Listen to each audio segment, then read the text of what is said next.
a minute. What are you doing? There's something in there.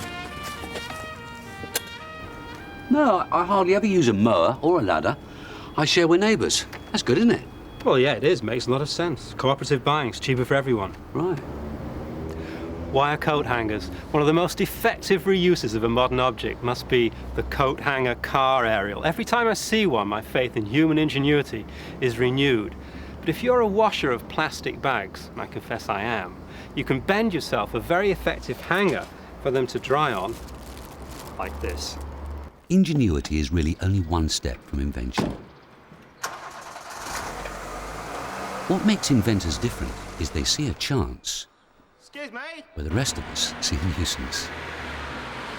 And so I thought, how can we solve this particular problem? Because this must be happening to lots of people up and down the country.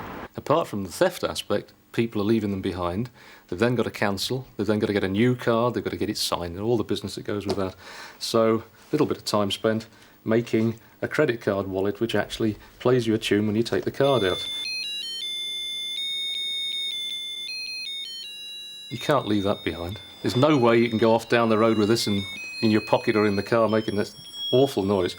And that again is a very simple device. It's a musical Christmas card. Cost very little, built into this. I mean, this isn't ideal, but it's just a demonstration. I did it to bring into school just for a bit of a joke. Mike Hops is a technology teacher. His hopes for the next generation of scrimpers, menders and inventors aren't very high. I think the biggest problem these days is that people don't grow up in an environment at home where things are made and repaired. Everybody buys things. If it breaks, you throw it away and you buy another one. Were the tools around your household when you were growing up? Yes, I grew up in an environment where there was always a shed and a workshop. Grandfather had a shed, my father had a shed, and there were always tools. And my earliest recollections of standing knee-deep in shavings and helping and doing various things. And that was the norm. People did that. All my friends had fathers who worked in manufacturing and had sheds in the garden and put things together and repaired the lawnmower when it broke. But you don't find it as much these days. And so the experience that most children get now is of coming into school and doing it in 50 minutes or an hour. And then it's one more subject like geography or history, and then off they go and do something else. Some of the older generation do know enough to save money. I bought most of my electrical equipment about the same time. And inevitably, sod's law, it all breaks down at the same time. Usually at just the moment when you haven't got the money to buy new ones. So you have to consider what you're going to do to get it up and running again. Most electrical equipment in the home is relatively simple, and with a little common sense and basic school physics, it's not difficult to fix them. The iron, for instance, stopped working, and a simple continuity tester established that all that was wrong with it was that the wire had kinked once too often and it had broken inside there. It wasn't visible from the outside, but that was a case of simply replacing the cable. With the kettle, this stopped working. It turned out that the element was no longer working properly. Again, a simple matter of buying a spare element, in this case about £6, much better than buying a new one at about 25 quid, and that was up and running again. At the back here, we have a vacuum cleaner. That had a different problem. The wheel had fallen off. There are a series of little lugs that hold the wheel on. A number of them had broken. Of course, the wheel falls off. So I'm going to make a new part for that.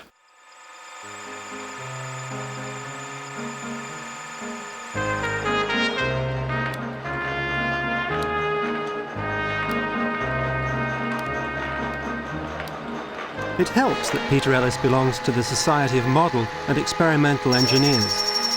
This place gives you access to great tools, doesn't it? Is that why you joined? No, not at all. I was already a member. But having access to these tools makes an incredible difference if you're trying to mend things. Yeah, it does. And knowing how to use them, of course. Well, yes. I went initially to a local night school to learn how to use tools, and that's a facility that's available all over the country.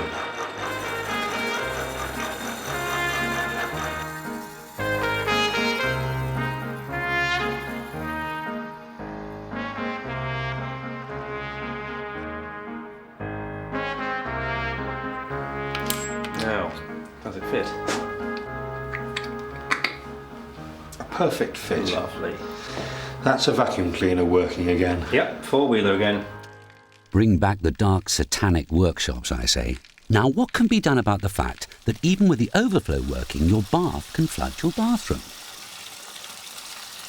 Well, this is Bouncing Bob.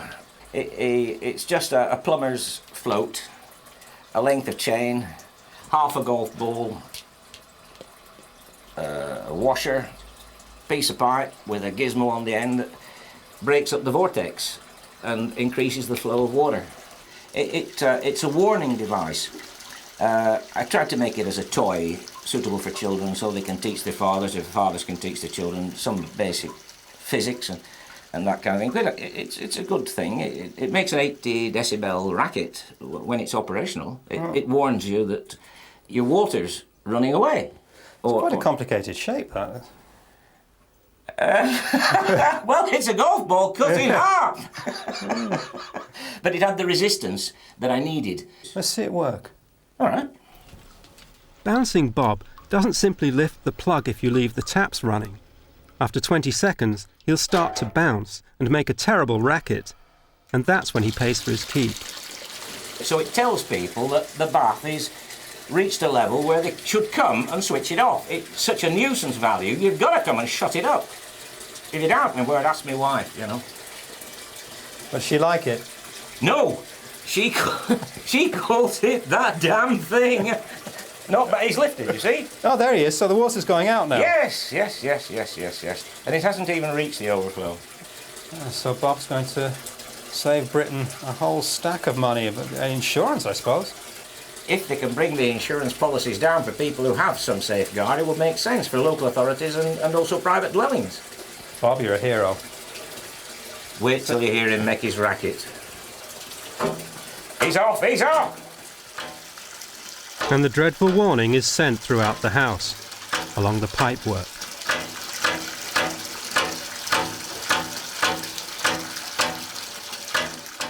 Any water's too precious to waste.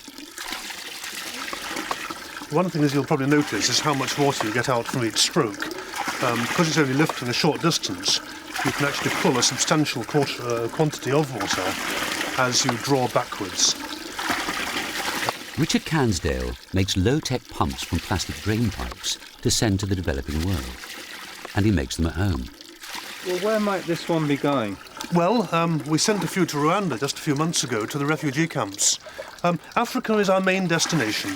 The one that you're holding is going to Zaire in a few weeks' time. One sees so much resourcefulness when you visit Africa that I suppose it's almost become second nature for me to think along the same lines. But let me give you one or two examples. 12 years ago, we got our first computer. We set it up, and I wanted somewhere to put my paper. Now, I know that the catalogues have got these proper paper stands and paper holders in them, but I wanted something there and then, and I didn't want to spend a lot of money. So I thought, well, if I was to get a cardboard box and perhaps cut it, maybe sort of down here or something along those lines, I could perhaps make myself my own paper holder. Out comes the knife. 5 minutes later, here we have what I think passes for a fairly acceptable paper holder. I've slightly upgraded mine, but it's exactly the same principle. It works, and bear in mind that most of the pumps that we're sending away are paid for by donations. And if a church or a school or Rotary Club gives me money to make pumps with, I don't want to equip my office with the latest gadgets. I would much rather keep my overheads down and make the best use I can of their money. Now, to be quite honest, it amuses me to see what I can come up with which makes life a little bit easier. Sometimes it just requires a little bit of thought. For example, the old dot matrix printers were quite slow, and you've got to wait until the printer finishes spewing out all the paper before you can read the draft and correct it. But it didn't take a lot of ingenuity to come up with this. A bulldog clip, a bit of nylon and a weight. And so, while the printer is actually printing out, up it goes and you can read it as it comes out. It goes up to the ceiling if you want it to go up to the ceiling. Now, as far as I know, that is novel. I've never actually seen that one in any of the catalogues. Okay, we then got rather more sophisticated, and I get the proper computer software for all my contacts, names, addresses, telephone numbers, and so on. But when that's all printed out on a long screed of listing paper like that, it's a real pest to have to find anyone's name and address. But then one day my photocopier was serviced, and out comes the most gorgeous roll.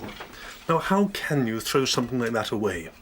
A few weeks later, another one comes out. I thought to myself, Old Testament scrolls. It doesn't take a lot of ingenuity to do something with that. So, pop downstairs, up comes a tomato box. And I think you'll agree that it's a little bit more efficient now to find your names and addresses using what we refer to as a scroll. Now that is Mark 1, and I don't intend to update it because we can never lose it. I mean, how on earth can you lose anything like that? And that is I think my general philosophy. I enjoy making things myself. If I possibly can, I don't go to great extremes. If I need some proper equipment, I'll buy the proper equipment. But, you know, if I can just make something myself or repair something myself, here's a good pair of African dark glasses. Now, I sat on it in the Land Rover and off comes one of the arms. Bit of glue and a bootlace. Not only have I got them to work again, but if I now go cycling at weekends, I'm actually able to tighten my dark glasses so they don't come off. Now, I have saved, I have amused myself, and I've actually come up with something which I reckon is every bit as good as these fancy things you pay 50 quid for. Need I say more? A real scrimper keeps a vacuum flask by the kettle, and any water that's heated but unused goes straight in the flask. Save the spare hot water till later, and you also save gas or electricity and time. Here's a tip for people who get cold feet in bed. It's not my idea, it's Ray Trivers from Lancashire. He says, get a hairdryer and give yourself a quick blast under the bedclothes.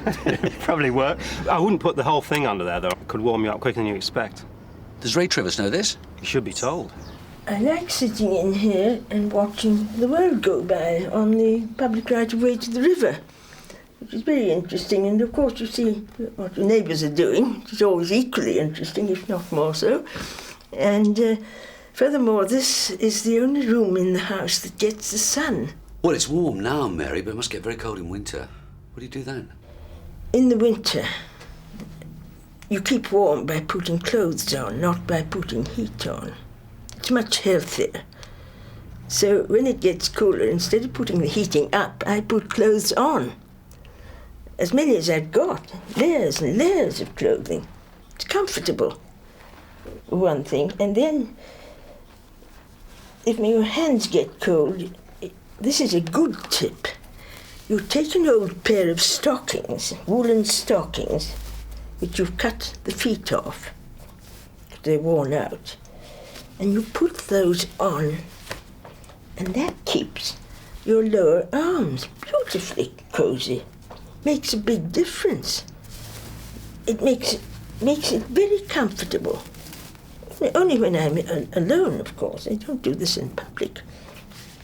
But I do use these driving, because when you're driving, your lower arms are exposed, out on a limb, as it were, holding the wheel.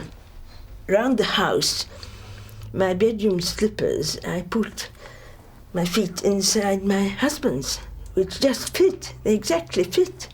My late husband, I should say. So 2 pairs of slippers? So I've got a bit of a shuffle, I've got to say, but very comforting. And it's that much thickness between you and the floor. What other economies do you make? If you have safety devices that come on in the winter when you're out, you can fit an 8-watt bulb in. It still gives the same amount of light outside. Now that must affect quite an economy. I haven't actually worked it out. Even if it doesn't affect all that much of an economy, you think it does. So that's good for your morale. What's that on the chairs there, on the arms? Well, now they were too short, and my arms slipped off them, and too narrow. This is a great device. You cut the centre of household rolls and toilet rolls, and you fit them over. I'll show you. I cut it like that, you see, and I put it over the end. This is already extended by about 4 inches. And then I secure them by winding them round with sellotape. Or sticky tape if you don't want to advertise. And then I may say it's on the way to being upholstered when I find an appropriate stocking or something that will cover it. And then I'll have a nice upholstered arm. When I'm going up or downstairs, I walk on the outside of the staircase instead of in the middle.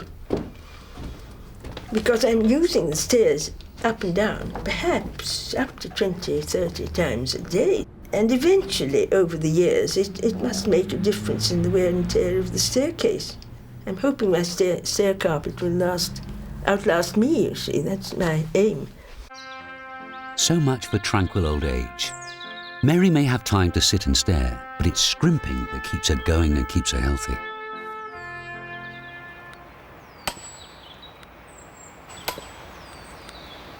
Wood is a wonderful material. It keeps you warm at least 4 times. It keeps you warm when you collect it. It keeps you warm when you saw it. It keeps you warm when you carry it. It keeps you warm when you split it. And then when you carry it into the house, I suppose that's another time. Well, when you light it, it keeps you warm as well, doesn't it? And then it keeps you warm when you burn it. So that's 6 times. Yeah. Who cuts all these trees? Well, such as they're cut, I cut them. I do all the work. Really? For one thing, I like it done properly. Yes. For another thing, it doesn't cost me anything if I do it myself. And I much prefer to use hand tools. But you don't cut it with shears, do you, when you're up there? Because you need a hand to hold on. I devised a method of cutting it with sheep shears, which only need one hand to operate. And Sheep they're very shears? sharp. Sheep shears. And these are the sheep shears which Right. I break. Careful with them. Don't Yes. Yes. You, What do you want to... Oh, yes, going up. Well, I Right. was going to do the top Oh, to be show careful, you. Mary. Wobbling a bit, It's isn't all it? right. It doesn't matter. It's Doesn't secure. matter? Yes, you needn't hold it All right. because it's not normally. Well, I'm feeling a bit giddy myself. But never take your ladder for granted. Yeah.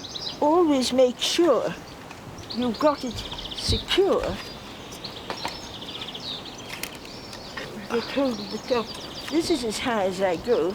Yeah. I then hug the tree, and there's quite a lot grown since I cut it a fortnight ago. Can I come down? Yes, you come down. I won't hold the ladder, though. See? No, Don't I- need to. Phenomenal.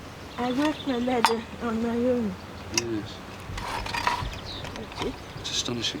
Well, you you come and got- clean my windows one day, will you? A small consideration. Yes, I thought so. Do you want me to take this for you? Well, can I take it? Well, you Do can't. want I'll to- take are you this then. photograph? No, I'll take this, because that's dangerous, isn't it? This is the... Ooh, that's fine. It's simple. It's a net. Is it? Yes. And you run the ladder. You're very light. Keep going, then. This particular. It's quite heavy. Ladder. I find it heavy. Actually, you've got it all on your own, haven't you? No, I've got a bit. What do you do with old rubber gloves when the fingertips go? Cut them up and make rubber bands. Yes, but I tell you what, these would be perfect for picking blackberries. You see, you've got perfect fingertip control at the picking end, and your hand is made safe. And you heard it first on this programme. You know how it's usually the right hand that goes first? Yeah, Okay, well, peel the left hand inside out, yeah. and then you've got a spare right hand when the next one goes.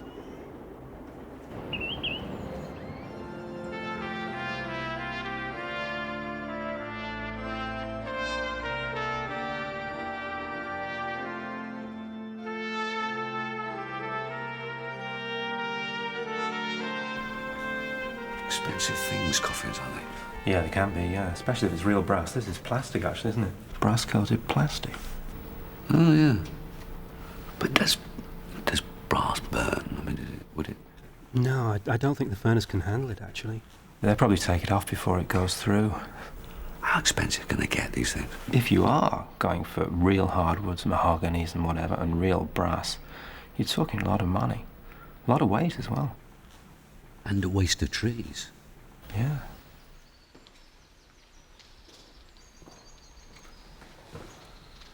This one looks a lot lighter, eh? Hi. Hello there. This is your low-cost, lightweight alternative. This is the Brighton biodegradable casket, that's right. Yes. What is it? It's a casket made entirely of cardboard. With a nice wood grain effect. Yes, it's been photographed in a wood grain effect, yes. Like a big shoebox, isn't it? Extraordinary.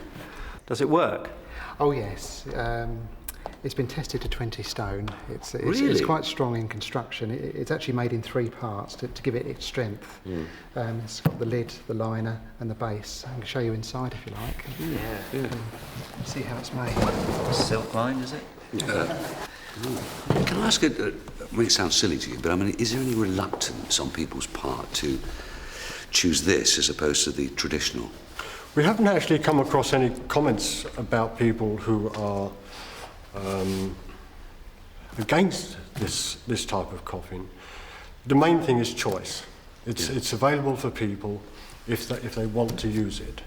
Yes. I suppose Presumably it's a lot cheaper than the traditional wooden models. Funeral directors have a whole range of coffins, depending on what you want to pay, but this would be £49.50. Yeah. And it comes in a flat pack? Yes, here's one. 3 parts to it. We prefer to sell them actually made up as a casket. They're much easier to handle in that way. And then either funeral directors or clients can just take them from us made up. Well, it's got like the same problems as flat pack furniture, getting the assembly right. That's right, absolutely, yes. They can be made in about 10 minutes. Who came up with the idea? Carlisle had the initiative, and they are up and running now with a similar scheme. They're actually using these coffins which were designed in Brighton, but we were the first to have a totally green funeral with no headstones and just a living memorial as a tree. Is it waterproof? It's been waterproofed on the outside and the inside, but it will break down very quickly. It's been waterproof really. If there was a funeral in the rain, it would hold off for that, but as soon as it comes into contact with the soil, it will break down within a matter of weeks. And have people been expressing much interest in them? Very much so. We're getting daily inquiries for people to actually purchase the rights of burial to be buried in our Woodland section. So this change round and spending £49.50 or whatever it was you said is a bit of a kind of shock, isn't it? All the people that have been asking for this casket and the woodland burial, it doesn't seem to be the cost that's worrying them too much. It's the fact that they actually want to be buried in a green way. And we are here in that part of the cemetery which is managed for wildlife. This is managed as a meadow. But here we have something quite different. One day I hope to be buried here, but not for a long time yet. You've actually booked a plot here, have you? We have indeed, right in the middle. Oh. Why did you do that? To save money or to save the environment? Well, we live at a time when the world's woodlands are disappearing rapidly. Yet here, in the middle of the next century, will be a beautiful broad-leaved woodland. How will your grave be marked? By a juniper tree. One of the rarest trees on the downs at the moment. You're going to be buried in one of those cardboard boxes? Absolutely.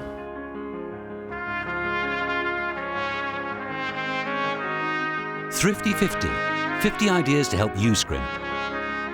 For a copy, send a postal order or cheque for £2 made out to Channel 4 to Scrimpers, P.O. Box 4000, London W3 6XJ. Waste not, want not, that's what they'll say. Waste not, want not, don't throw it away.